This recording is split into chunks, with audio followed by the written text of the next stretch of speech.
படரும் போது கொடியும் இங்கே அருந்து போனது. தீபம் ஒன்று ஏற்றும் போது புயலும் வந்தது. படரும் போது கொடியும் இங்கே அருந்து போனது.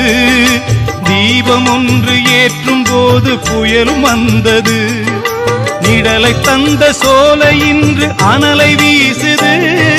அமுதம் ஊட்டி வளர்த்த கையே விஷத்தை ஊட்டுது. நிழலை தந்த சோலை இன்று அனலை வீசுது. அமுதம் ஊட்டி வளர்த்த கையே விஷத்தை ஊட்டுது. அமுதம் ஊட்டி வளர்த்த கையே விஷத்தை ஊட்டுது. இப்படியும் நடக்கும் என்று எவருக்கு இங்கே தெரியும்? அந்த இறைவன் போடும் விடுகதைக்கு எவருக்கு விடை புரியும்? இது யார் செய்த பாவம்? பதில் யார் சொல்லக்கூடும்? இது யார் செய்த பாவம்? பதில்